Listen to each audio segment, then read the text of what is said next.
Welcome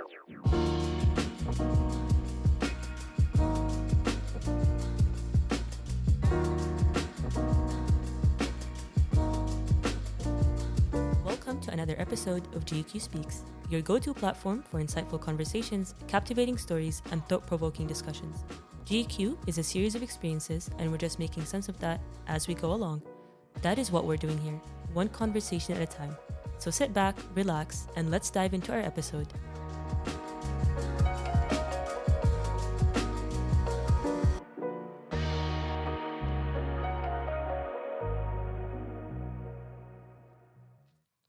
Hello. Let me have my moment. Okay. Hi, everyone, and welcome to GQ Speaks, Georgetown student-led podcast available on all streaming platforms. My name is Ayet, and I will be your host for the day, discussing journeys at Georgetown with my fellow seniors, Omar, Meerna, and Zlata. Welcome, everyone. Hey. Hi. Could you please each introduce yourselves and tell us anything that you think is relevant to know about you? I can start. Why don't you start? Yeah. Okay. So as I mentioned, my name is Ayet. I'm from Tunisia. I'm an international student. So I did come here freshman year, the first semester. I'm an IPOL major. I'm not doing any minors or certificates, but I did do my thesis on democratization in Tunisia post-Arab Spring. I do work in student life. And when I was thinking of a fun fact to include here, I always remember when Omar, I told him a story and he was like, you should really include that as a fun fact when you introduce yourself. And that's how I was part of a circus when I was in elementary school. So from now on, that will be my fun fact going forward. So yeah, thank you everyone for being here with us. Would you like to go ahead and let us know more about yourselves? So, hey everyone, my name is Zlata. I am from Montenegro. I'm also an international student. I came here in freshman year. I haven't been to Qatar before, or anywhere outside Europe for that matter. I'm an IECO major with a minor in government, and I have also recently finished my honors thesis on the topic of the effect of framing on saving behavior in children. Fun facts about me, well, I actually finished music school and I played the piano and sing, my hobbies that I unfortunately had to neglect over the past 4 years. So. Hi, I'm Meerna. I'm a cult major. I'm a local. I'm from Lebanon, and I'm doing a government minor, and I'm doing a certificate of media and politics. My topic was From Beirut to Washington, the media's impact on female political participation. And I'm the president of the Lebanese club here. And How did your presentation go? I heard it was a couple of days ago when we were... yeah, it was Yeah. great. I won the best video narration of Mashallah, research. mabruk. Nice. And Dr. Firat, he gifted me a book that was by a Lebanese woman, so Oh, I really that's appreciated sweet. that. Oh, that's so cute. Okay, That's nice. Ahmed, Okay. Last but not least. Mhm. saving the best for last. Yes, of obviously. course. I'm Omar. Born and raised in Beirut, Lebanon. I am a history major, one of 4. Minorities are represented Minorities, here. exactly. As I said, history major, government philosophy minor. What Both? else? Yeah, Wow. Nice. very impressive, isn't it? Yeah. Uh, I wrote my thesis on Lebanese sectarianism and nationalism. Mhm. That's not the title. I can't remember the title. Yeah, it's okay. They're all too Anyway. long anyways. What else? What else about me? I play football. Fun fact. I have a black belt in karate. Mhm. That's my Your traditional fun fact. Yeah. Okay. What else? Yeah, I guess that's it. Okay. I'm an cool. international. I came here Yeah. in sophomore year. Yeah, it's been 3 Yeah, years. from which university? Let's admit to everyone which Hey, university hey, you that's transferred not from. I'll be the judge whether He's it's a a good one or a traitor. bad one. He's a traitor. Can I expose No, you? I just found my true home. That's what happened. Thank you. know. You were one of many lost souls in Yeah, exactly. Northwestern. I was. We appreciate you being here with us. Thank you. Okay, thank you everyone for being here with us. So this episode is about reflecting on our past 4 years as seniors, right? But everyone keeps referring to us as the COVID batch, along with other batches as well. But I think we're the last actual COVID batch because we're the last ones who had any classes online. So it's only appropriate to start with this episode with talking about COVID and the pandemic and how it had a really significant impact on our experiences at Georgetown as students. So I wanted to ask all of you, how did you and your peers, if you've observed, adapt to the challenges that were posed by the pandemic? And what lessons did you learn from this experience and how did it help you grow? I mean, I can start because when I was like looking at this question, I was like, I barely remember COVID times just because of how busy we are. And honestly, how much like Georgetown has really tried to make up for all of the years. I mean, the year and a half technically that we had online. So I barely remember the COVID times of us being, and at least international students being trapped in dorms, eating unfortunately very horrible food every day, not being able to see each other, not even knowing who is in your batch. But now I barely think about it anymore, just because I feel like we've gotten so immersed in Georgetown that we've kind of forgotten what it is. But we do like to bring it up when it comes to housing or anything else, and any excuse. We're like, we're the COVID batch, we're the last COVID batch. It feels like a fever dream. Yeah, it I does. was just gonna say. So yeah, what do you guys think?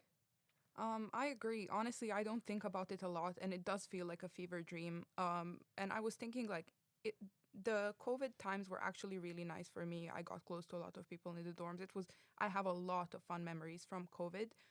But then now thinking, if I were to, face a similar situation again, I don't know how I would handle just being locked inside. Yeah. And the food was horrible. At Oh the my time, I God. didn't really, think it was. But then recently I ate from Yeah. the dorms again, and I was like, I Wow. don't know how I do how not I miss managed. this. Yeah, Yeah. exactly. No, yeah, it was I think especially for international students. I mean, Omar, you could add on to this, but leaving your home and deciding to come in the midst of a pandemic is very hard. One, because you're not going to be able to go home. It's not that easy to go home, but it's also to transition alone and Yeah. literally to be transported from one place to another, not knowing who's around you or what you're going to do next is very hard. So that's why I truly applaud everyone that decided to come and travel, and actually, because we did have the option to have classes online for the first semester. Yeah, and but not we're come. brave. Yeah, where we came. I mean, it was, Survivors. yeah, I mean, it was nice because like I feel like we got a head start on like Yeah, the dorms, and yeah, you and know. we got to meet people. yeah, we did eventually, or in secret without getting caught. But yeah, I can't relate, honestly. Like, I mean, Yeah, sure. you came as a sophomore. Yeah, but also like freshman year. I mean, here's the was thing. not with us. Yeah. COVID for me was really different, right? I stayed home the entire year, but like keep in mind, okay, so here you need some context. In Lebanon, there was no like COVID regulations weren't a thing. It's okay. It's every Arab country. Yeah. COVID Masks regulations too. were not a thing. I think masks got introduced to Tunis like the second year of COVID. Yeah, like in Beirut, you'd wear masks if you're trying to be considerate, whatever. I used to wear masks, but like what I did, I just go with my friends to like places in the mountains where like there's just nobody, and we just stay there for like weeks. That's During nice. COVID, I kept doing martial arts. I bought a motorcycle. I we all like know Omar's love for his motorcycle. no, yeah, but no, the Even your baby picture has you on a motorcycle. Oh, wow. yeah, that's true.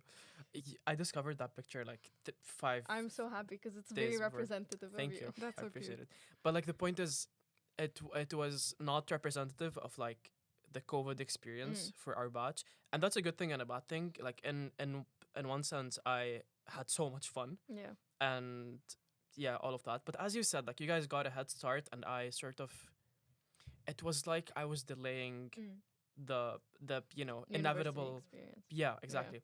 Like I'd see your faces on Zoom, and I'd be like, like I wonder who of these people is in my batch or who I'm Yeah. gonna be friends with or whatever. How But- tall they are. Yeah, That's a Sure. female concern. You're like, yeah, and I just like, I just stayed in that shell for like an entire year, and that was fun. But by the end of it, I was like, I need to like just get this done, just go, Yeah. just start, No, I So fair. understand. Yeah. I think from maybe a local perspective, Yes, 'Cause please tell us, I'm the enlighten us. only one here forever. To be honest, I do have to commend the international students because I can't imagine going through this without your family. So I'm very thankful that at least I had my family throughout everything. And while it did present challenges, I feel like it still gave us this unique perspective of where you made a lot of friends, but you don't know what they look like. It's kind of like Love is Blind, but like Georgetown friendship is blind, you know, like at least you got to know the people for who they are. And then when you come to campus, you're like, oh my God, I know you. Yeah. Like, I love you, but I don't know you, you know? So it was really like a one of a kind experience that I don't think many university students can say they had. So yeah, it's a challenge, but it has its perks. Yeah, I think It's till ours. It's ours. Yeah. Till Claim this it. day, I still look at people and I'm like, were you in my freshman class? Yeah, literally. In Yeah. that one class, I think it was you on the screen. They're like, oh my God, yes. Yeah. So no, I completely agree. Do Okay. you guys remember the memes page? The Georgetown memes Oh page? yes, Oh I do. my I God. thought about it randomly a few days ago, actually. Does Ye- this still yeah. exist? No, I don't think mean so. It now was there's a ran by new a- one. Alumni. Okay. Yeah, but he killed He? it. I don't know, but whatever. He's like, "Killed it." Anyway, I was like, is "Let's it take she? somewhere else." Huh? I don't know. know. I don't know. Hey, they killed it when they graduated. So yeah, but damn, that page was like a Very thing. eventful. Yeah. Yeah. I think we should bring that back. I mean, not that we can, but recommendation for future students: make things that last, that are funny and not offensive. Yes. Okay. Now moving on to what do you think are? I know like everyone likes to admit this how our batch is not really a batch, how we don't really know each other. I think the biggest thing that proved that was Escape when we went last semester. And I was personally seeing some faces that I never thought even were in Georgetown, not let alone in my batch. Everyone knows that our batch doesn't know each other as well, but I'm sure we all have some memories of us as a class that are, you know, really good memories. So I wanted to like touch on that after kind of a moment that encompasses our experience at Georgetown, something that we remember of us as a class together, collectively. What do you think is a moment that represents us? Yeah, Zlata. So for me, my memory is not so much batch related, it's more community related actually. The open mic night in the junior year, that was Oh the my first. God. I loved it. It was unfortunately the only one we've ever had. I mean, Yeah. because freshman and sophomore year, no events. But we have another one soon. I'm not sure True. if it's gonna be that one though, but that was really, really fun. I loved it. And Escape was also nice, but unfortunately, due to COVID, I feel like there is definitely a distance among people in the batch and a Yeah. division. I mean, I don't know. I mean, you know how like they just like sort of blend in together. Mm. But if I have to pick out stuff, maybe what was that? Like Quest. yes, yeah. Oh, that was for my birthday. Was it? Yeah, Nice. Was it? yeah. That's crazy. And Because the I day after remember- yours. Oh my God, yeah, because our birthdays are we're Oh, both that's right. Libras. No, because I remember I was looking at this one Polaroid that I have of us in Quest because you brought a Yeah, Polaroid camera. yeah. Omar was that one person that was like had a Polaroid camera and was like just walking. It was purple, and I That's remember right. he was like Very just walking. Northwestern. Very Northwestern of him. Yeah, he was like not only is the color matching, but also I'm like journalism. And then he Yeah. was like he came, and then everyone was like, oh my God, can we take pictures? And that's how literally I think. The That's only why I got it. reason, and that's the only reason why people actually started talking to each other because we were like, we're wasting a Polaroid, so might as well all take a picture with it. So we were all just taking one picture, and then I kept looking at the people, and I was like, I went to Quest with these people. Like I've met these people in freshman or sophomore year, and it was just so crazy. You're so welcome. No, thank you so much. You should bring that back. Like Yeah. no, really, for like the graduation or something. Yeah, no, I included it in the slides for our senior dinner. Nice. Yeah. Okay. So Fair. I was So- very happy. I'd say Quest. Yeah. I'd say maybe even study abroad. I mean, there's a bunch really. There's a bunch. Yeah. Even though we are the COVID batch, there, you know, some moments stand out. You know. Yeah, definitely. Thank God. I think Yeah. that's the beauty of COVID. It really makes you appreciate Yeah. Yeah. in-person gatherings. And Yeah. I think What I about you? would say Escape, honestly. Yeah. Because that's when we got to, like, it really does make a difference just getting away from the campus. Genuinely escaping, and I loved escaping. And that's when we just got to have fun. It wasn't like one of those events where there's a theme or there's some activity you have to do, you have to stick to it. It's one of those things where you could just Be spontaneous. be spontaneous, Yeah. do whatever you want. We got to have fun, like have a water fight, and then it's also like you got the experience of living with your with your batch because we stayed overnight. Yeah. So now I know how everybody is sleeping, how everyone's not sleeping, what they're doing in the middle of Whether the they night. clean up after themselves, whether they don't. I really saw Yeah. all the 5 cycles, you know, of a person. No, Yeah. yeah, I agree. I think for me, when anyone asks me about my best memories, I think as Lata said, it's like more of a community. I wouldn't think of like a batch wide thing just because we didn't get the opportunity to have as many events. But my one thing, and it will forever be this one thing, is the smoking area. And this is because of how. And this is, by the way, a space that is for smokers and non-smokers. We do not Yeah. endorse smoking. Georgetown is a smoking-free campus. However, in Oxygen Park, there is a smoking area. And Omar here is not a smoker, but he comes and he chills. And I remember that was the space that I really met a lot of people, both from my batch and upperclassmen as well, and staff and faculty. And then you get to like bond on like in a very different environment, and it's just so much fun. It's just us convincing each other that we're gonna quit next year, and then no one actually quits, and it's just like a whole cycle. But I think my best memories are generally in that way. I think when I submitted a picture to Dr. John's class, you, me, and us, and he was like, "What is this space that represents your Georgetown experience?" I took a picture of the Oxygen Park smoking area, and I was like, "This is the space that represents it." That's but perfect, actually. Yeah, I met Yeah, so fitting. many people there. It's I really will miss that space. That's Yeah. definitely Me too. one. And we had a lot of good conversations. Like the most Yeah. random Literally conversations random. and the best conversations ever. You remember the time I tried to explain to you how like How World War He was like, "Did you know was it World War One or World War Two? Two. World War Two was an accident because trains were on time in Germany." And I was like, I was on a break from class and then I never went back, and I was like, "Oh my god, this is wonderful." So a lot of intellectual conversations go on. But yeah. Okay, now I'm sorry to bring us back to reality. After reminiscing this whole time, I do have to ask all of us as seniors. We do have a countdown that reminds us every single day how many days we have left until we figure out our lives. So I think it's around 20 days now, something like Bro. that. I'm so sorry. I just have to, put everyone in context of the stress that you have when you have 20 days to graduate. So I just want to ask everyone about your plans post-graduation, whether you have a job, you want to get a job, an internship, if you're going to grad school, or if you're going to take a break for a few months, which I think everyone deserves and needs. Yep. So yeah, what do you guys plan on doing? I was very fortunate. I got into a pre-doctoral fellowship at UChicago. And that was one of the. I wish I could know which one celebrates, which one of the voices here celebrates. But Just yes. imagine fireworks. Yeah. I am so beyond happy because this is an amazing opportunity since I plan to go into academia. And also I would say pretty lucky because that was one of the two places where I applied to, and I got into both, and I just picked the one I prefer. Yeah.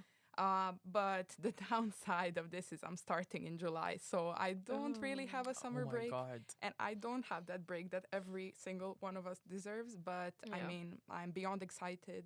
At the same time, though, it is a very, very bitter feeling because, having been here for almost 4 years, I've built a lot of friendships. I've created so many memories with people, and it's going to be really hard to leave that behind. Like, unlike leaving home, which was also hard, obviously, because you're leaving your family behind, you're also leaving your friends behind, you can always come back. Yeah. But here, what is really making me sad is the fact that I'm thinking like, oh, wow, like maybe I will not see some people ever again. Whether we are close or not, it's just a very scary feeling. Yeah. But yeah, in terms of my career opportunity, I'm definitely Yeah. beyond excited. No, I get it. I think because Georgetown is such a unique place that brings people from all around the world, and we do have a large international students population, it's very hard to think whether or not you would be ever able to meet again. Like, people are from all far in Asia and others all far in Latin America, and you're like, where are we going to figure out exactly to meet in the middle? Where are we gonna Um, hold our reunions? Yeah, I recommend Tunisia. It's right in the middle for Fair. everyone. So, but okay, I can talk because I've been. Everyone keeps asking everyone when they see me. They're like, "So, what are your plans?" And I'm like, "Please never ask me that again." So I still don't know exactly what I'm doing. I think we're all a lot of us, we're not all, but a lot of us are in the same boat of trying to look for a job, and we all know that the job market is not the best currently. So I think a lot of us were also very discouraged with the opportunities that are available, or like the potential of getting a job here. Just because for me personally, getting a job is not really my end goal.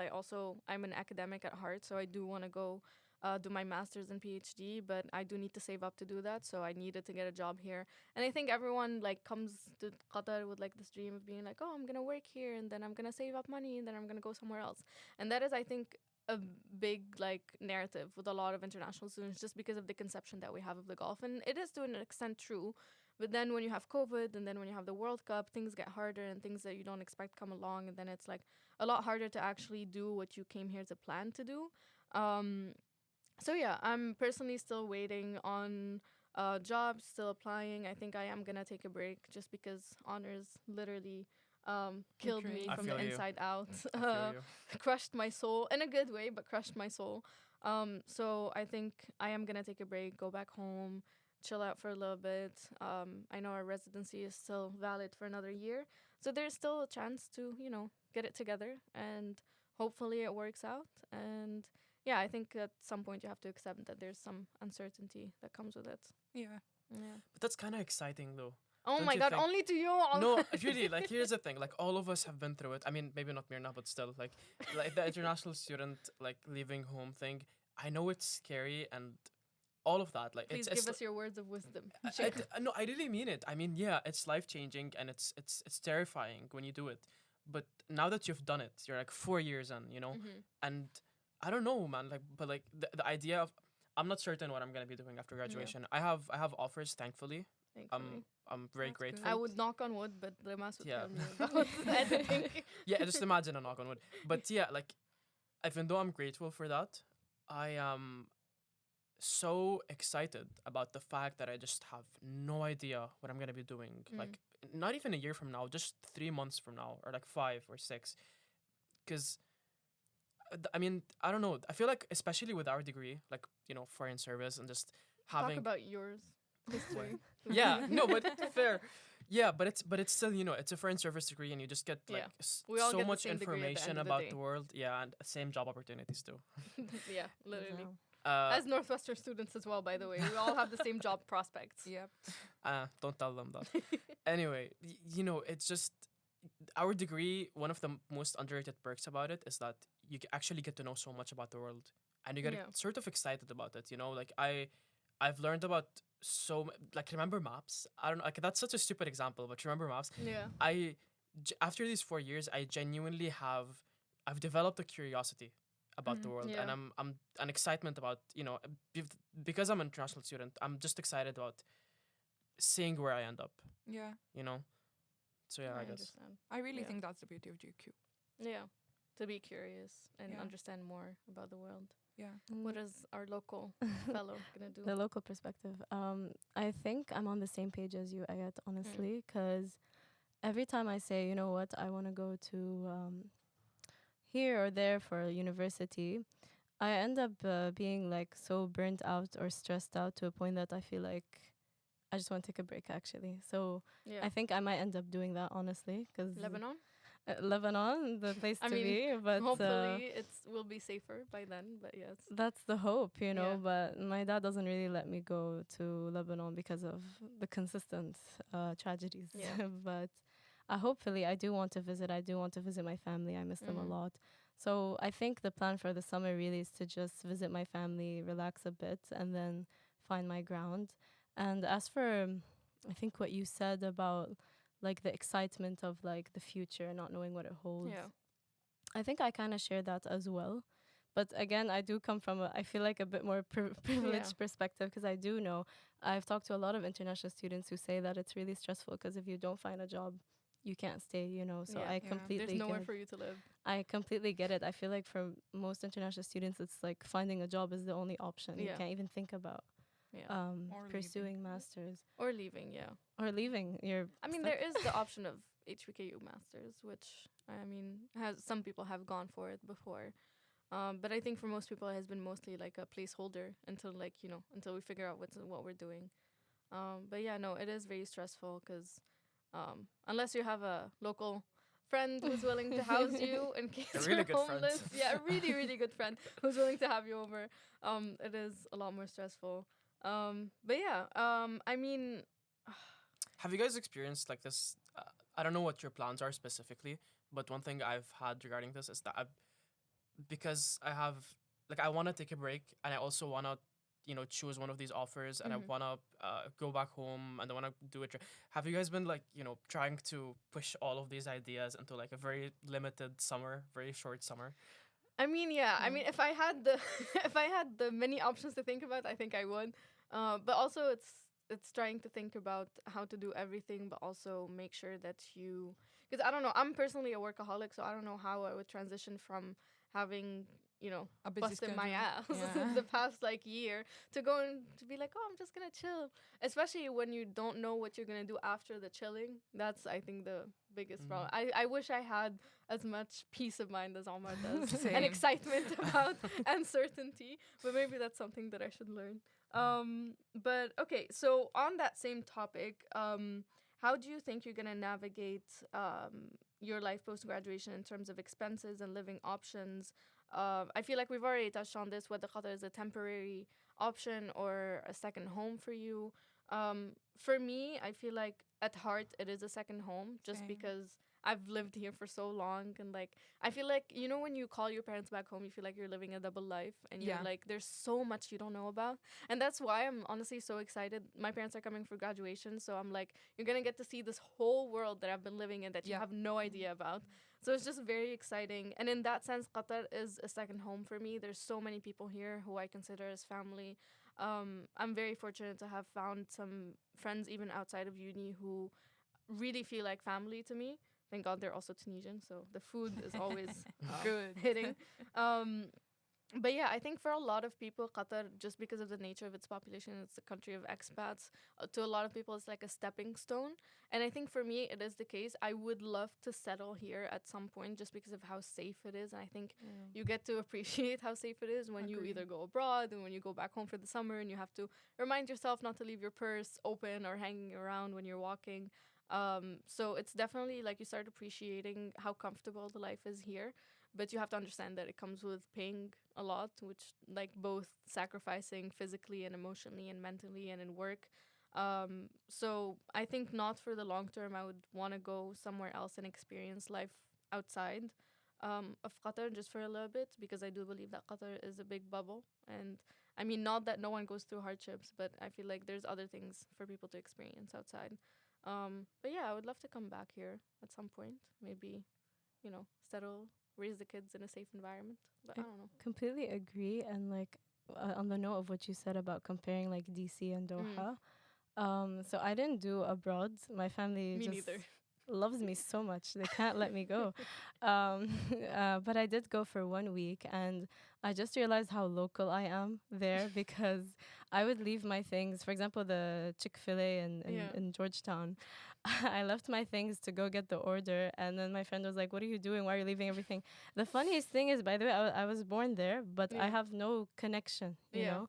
So I'm supposed to have that American part that's like, get out your guns and like, be aware of Texas out of all places. Yeah. يعني, Honestly, no. understandable with the context. She was born Yeah. in Texas. Okay. Yeah, no, but I was so local. I would leave everything behind and walk, and I didn't take into consideration how unsafe it is. So I completely hear you about how Qatar is the place to be in terms of safety, and I realized how valuable safety is there because I was like terrified, honestly.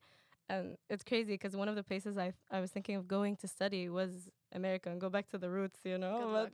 Good luck. but no, I think honestly I love Qatar and I appreciate that safe aspect Yeah. of it. So agreed totally. Zlata, you're leaving. Yeah, to Chicago, which To is very unsafe.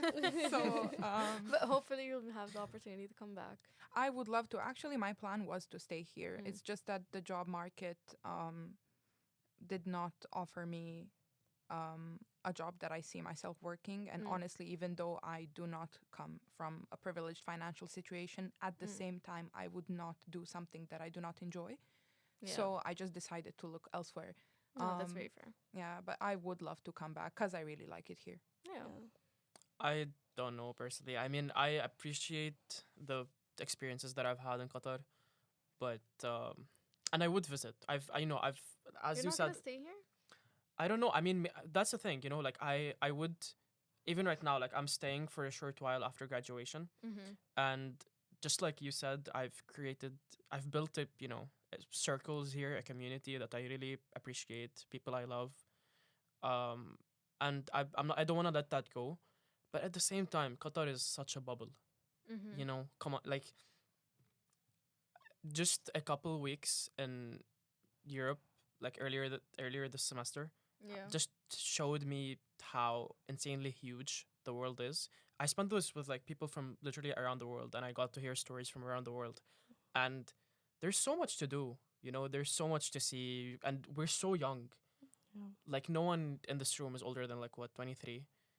Uh, I feel like it's still really early for us to think about, the value of safety and like of course it's valuable. No, I know, get that. I get him, As a so. woman, No, no, I as a understand. woman, I understand. I'm not taking that for granted. I'm only saying, like, being Mhm. so young, we're only just now graduating.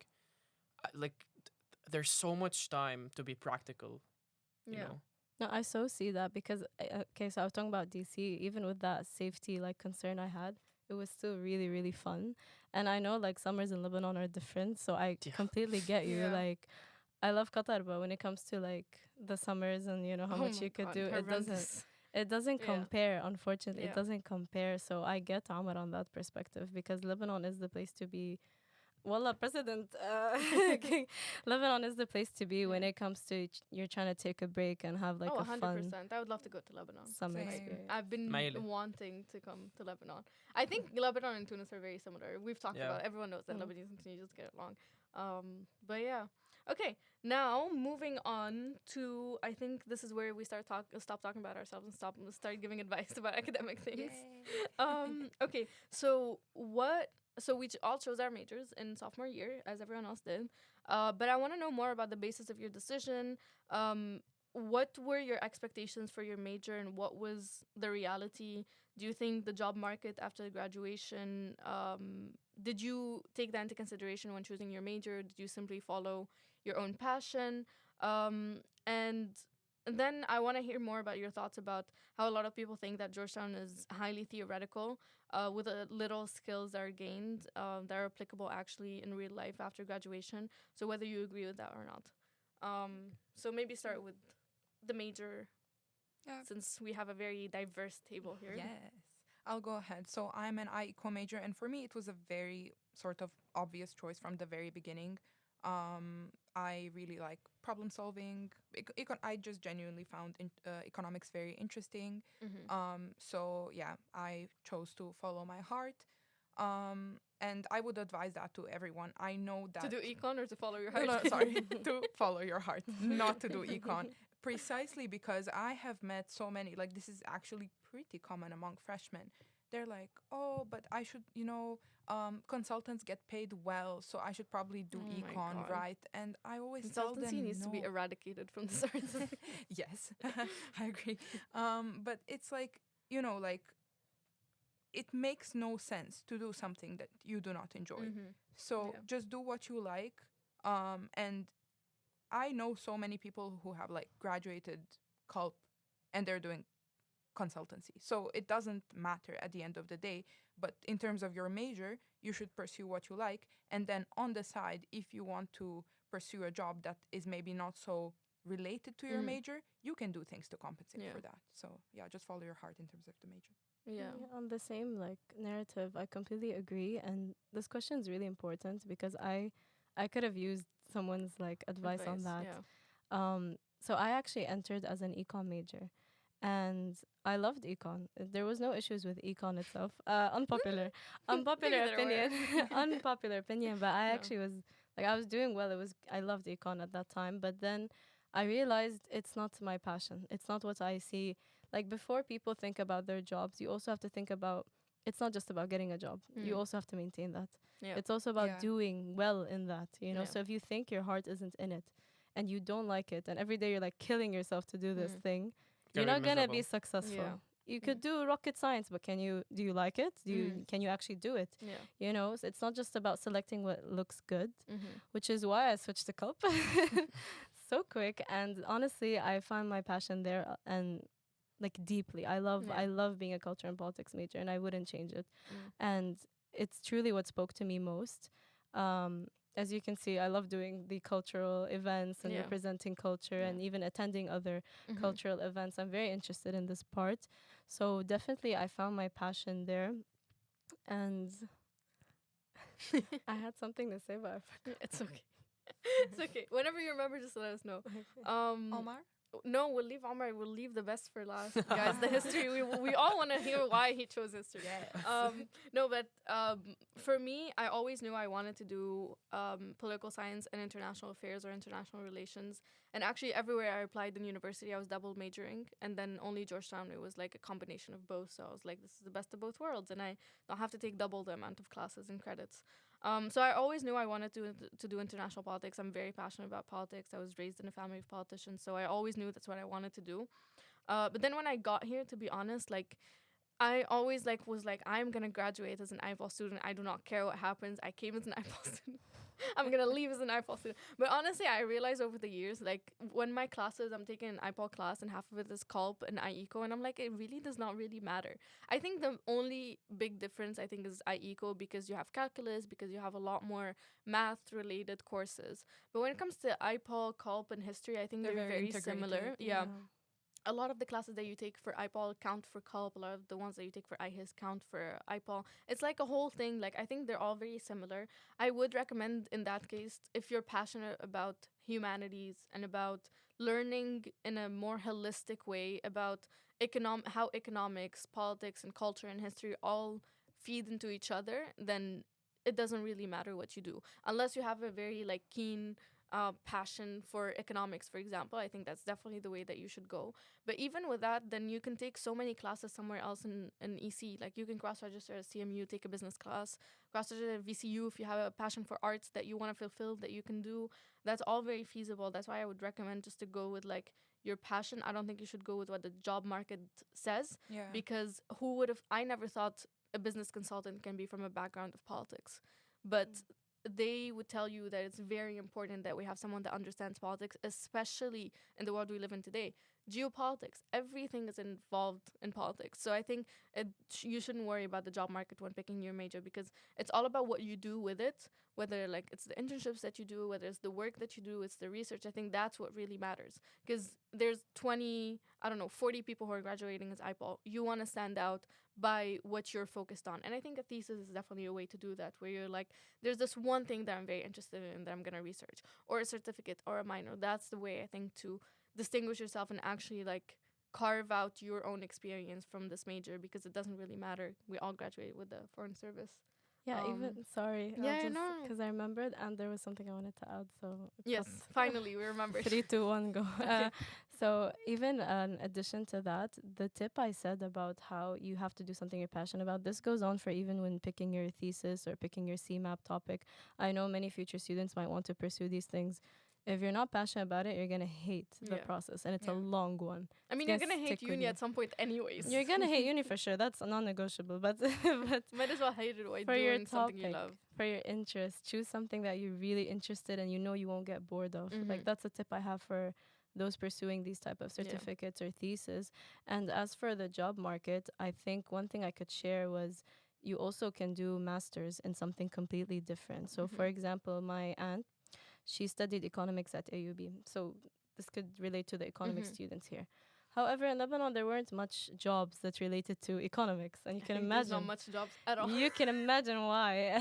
But she did her master's in sociology, and she's working with that and a really successful job at that in Amsterdam. So like, master in something else that you think, is available in the job market for sure, but also that you're interested in, even if it's completely different.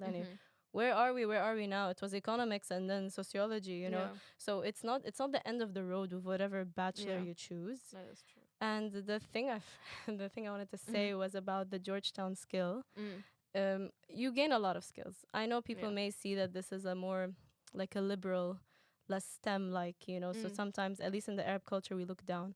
at this major. I know Yeah. that's something we have in our culture, but I would say that you do gain a lot of skills, not only with just learning how to talk. Like when I, for example, reunite with my high school friends, I Mhm. find myself so sophisticated in talking to a Yeah. point I feel like, Let's talk why am about I the here? social and economic state The of the world. socioeconomic state of the world, and they're like, please leave. Like, why do you talk like that? What is that vocabulary?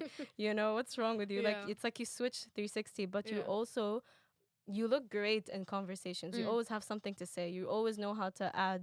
You can always يعني, save yourself in a stressful situation. That's one of the skills that is really valuable Mm. with the politics major. Mm. I agree. I Yes. I agree with all of you, but like both of you specifically in terms of going after something you love, you care about, and honestly, I feel like students nowadays, at least in like the people that I've talked to, they really like there's a certain exaggeration onto like how much we're limited by our degrees Yeah. and our majors. I mean, like yeah, it's sure it's a decision that you have to make, but you can go beyond that. You can learn elsewhere. All of that. I mean, Exactly. it doesn't limit you, and you shouldn't. I feel like that's just an issue. It's a skill issue. It's a mindset issue. Yeah.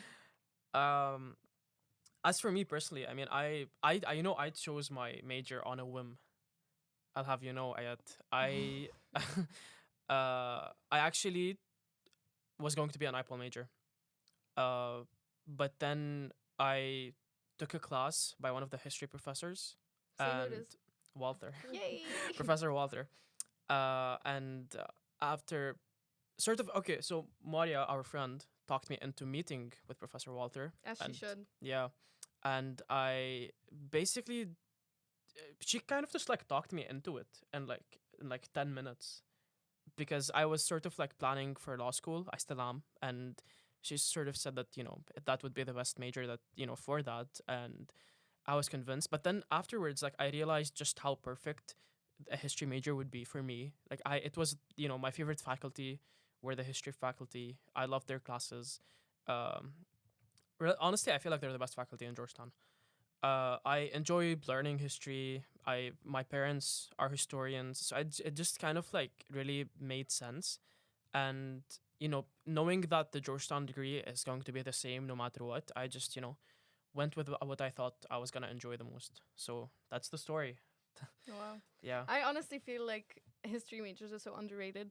I would love to see more history majors. The major is so cool. Like actually, like don't think about it as actually like learning about the past. And I'll get into this when I talk about my favorite classes because my favorite classes are history classes.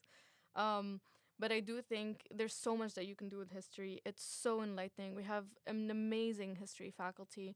And I do think that people should stop the stigma about history being like studying the past and like you're not going to do anything with it. I think it is such an interesting major. I wish I had done history, to be honest. I was one class away from minoring in history, which unfortunately I couldn't take because of my thesis. Sad. But yeah, it was very sad, honestly. I wish I had taken it. But yeah. So recommendation, please look more into history and don't actually just disregard it. Um so speaking about classes, I want us to briefly talk about how important your GPA is for a job market, for grad school, for whatever it is.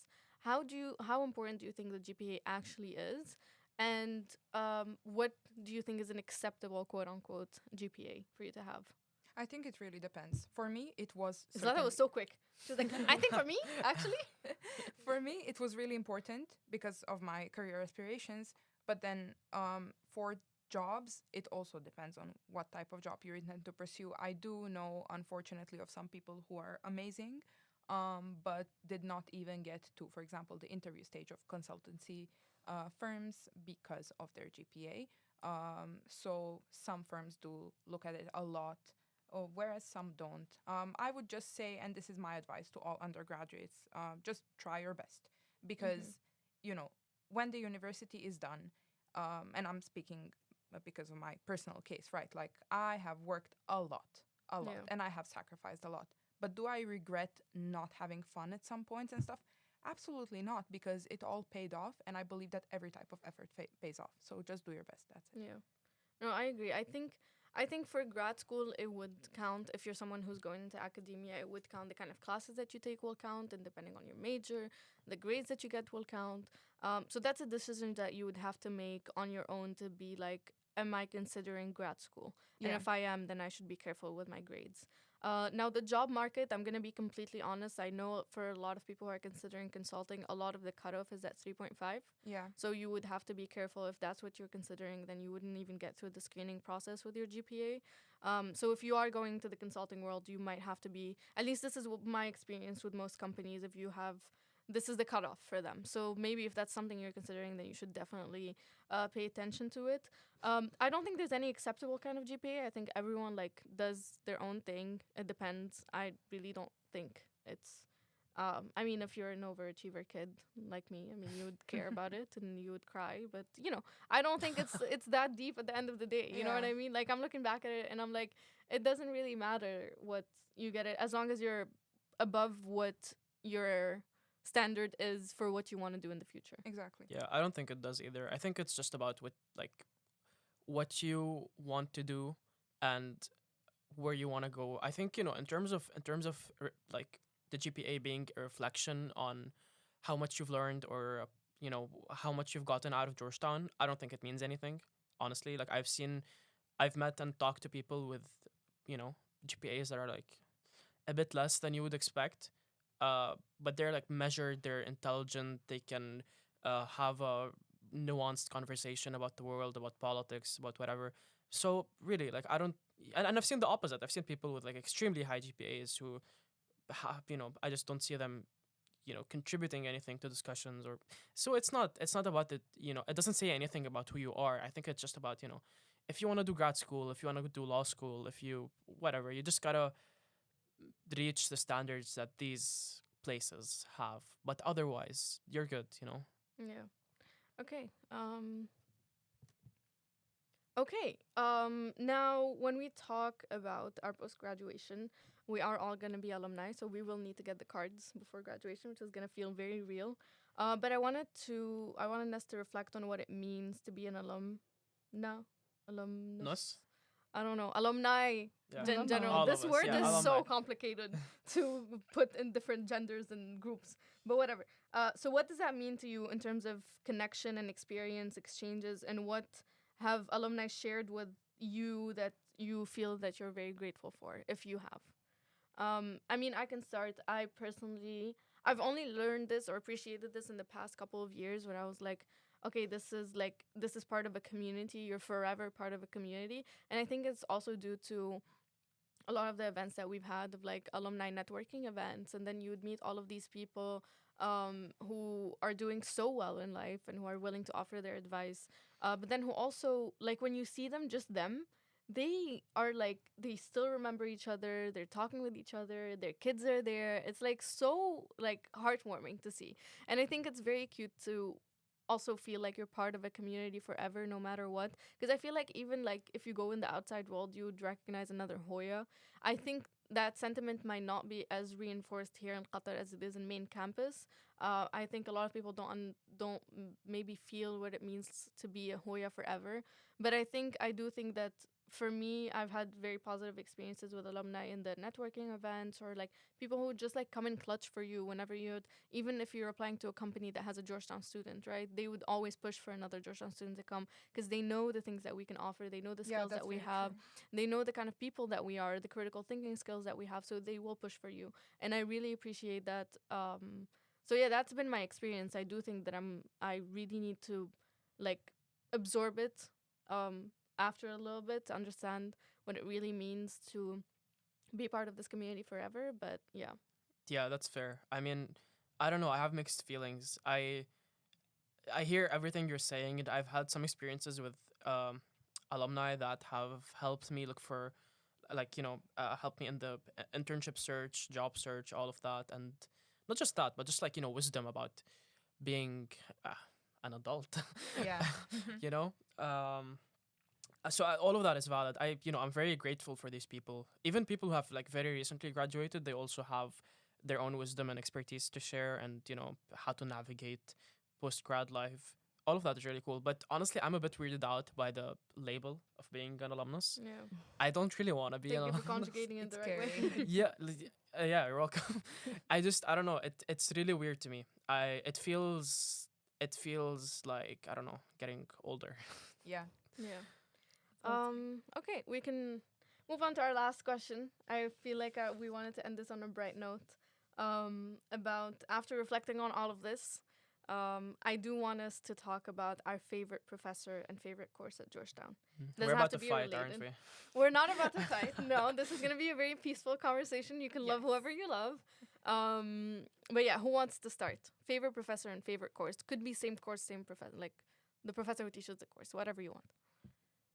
If no one is Zlata, do I see you? Do I see a I'm light bulb thinking- moment? See, the thing is, Yeah. because I'm a Libra and you're a Libra, so you understand. Indecisive. I Yes. am indecisive, but on this, you'd be surprised. I'm very decisive. Okay. Because I already made up my, not because I prepared my notes, but because I know that I love a lot of professors here, and I do usually only take professors that I end up loving, thankfully. I mean, most of the professors here are really, really nice and really do their best. But two people stand out for me. The first one is Professor Alonso, and this is one of the reasons why we I wanted her love to her. come back for the last lecture. She really made me fall in love with research. She taught me scopes and methods, and we took political extremism in Europe with her. I loved the way that she teaches. She is the one person who convinced me to do my honors thesis in sophomore year. She was like, "No, you have the skills to do it. You should do it. You're passionate about this." And I started thinking about my topic for my honors back in scopes and methods. This is when I set out what I wanted to do about democratization in Tunisia, and she has helped me. She helped me find my mentor. She was amazing. That's why I'm so sad that she left. This is very heartbreaking to me, but she is thriving. Very sad. So, and I'm sad that the other generations will not get her wisdom. Right? But yeah, no, it's so sad.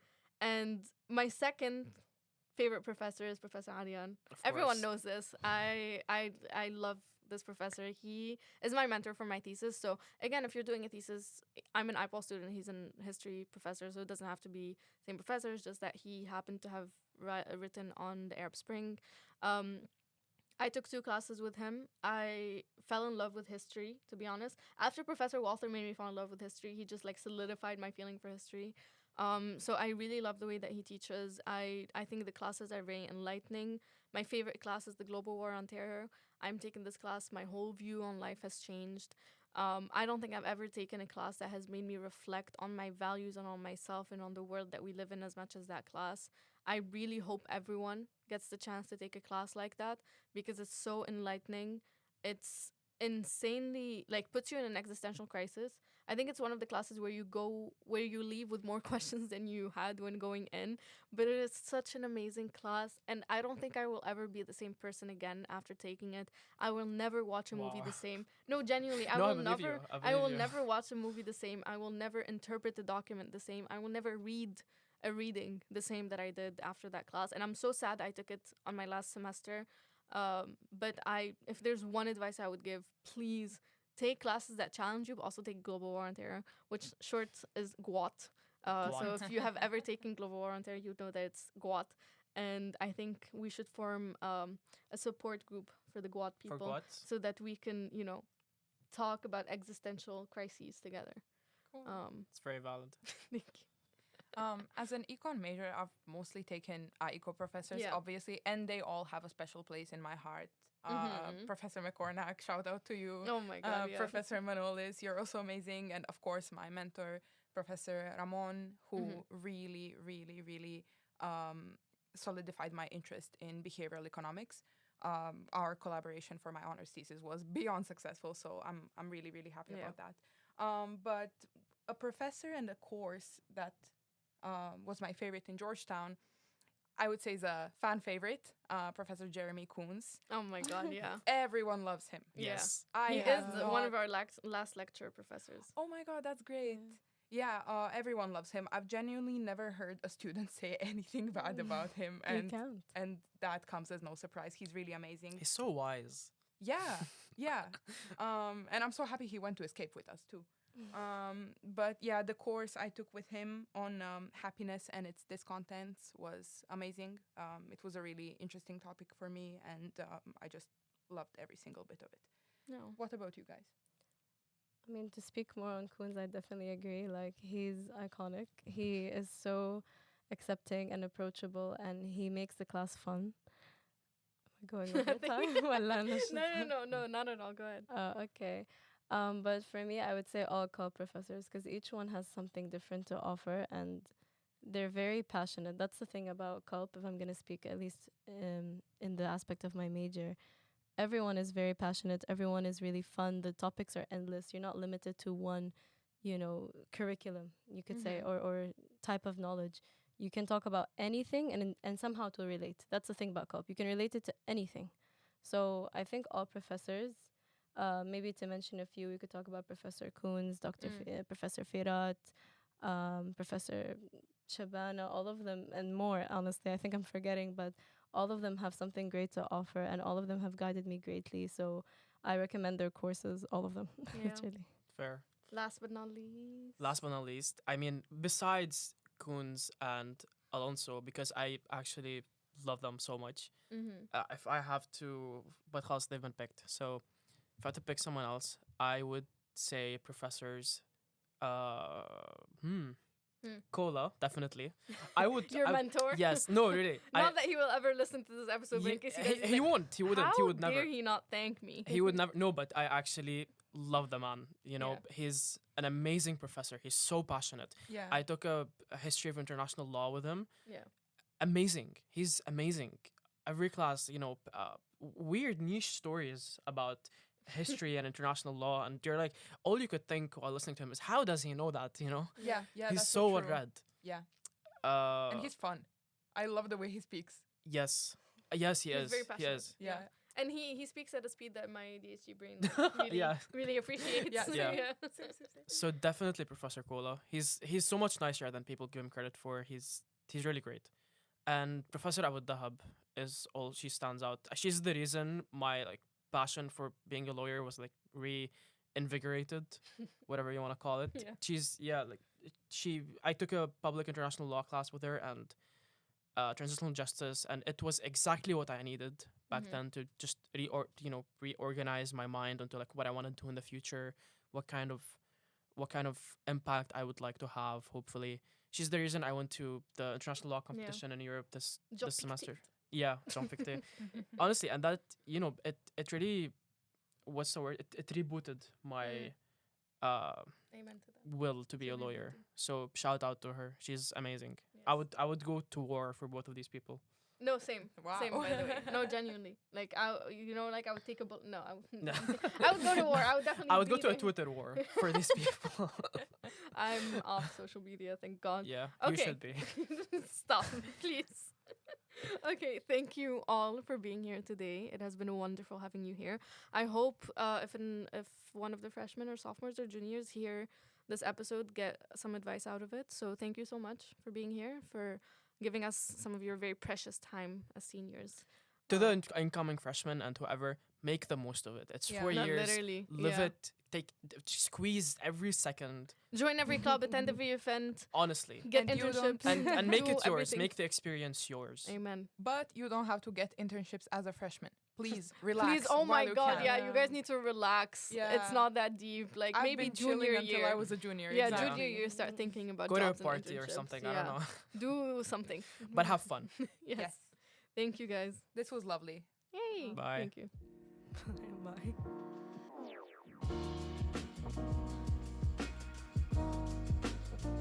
Thank you for tuning in to this episode of GQ Speaks. We hope you've gained valuable insights and inspirations from our conversation today. If you enjoyed this episode, please don't forget to follow us on our Instagram page at GQ_speaks and be sure to leave a review on Spotify to show your support.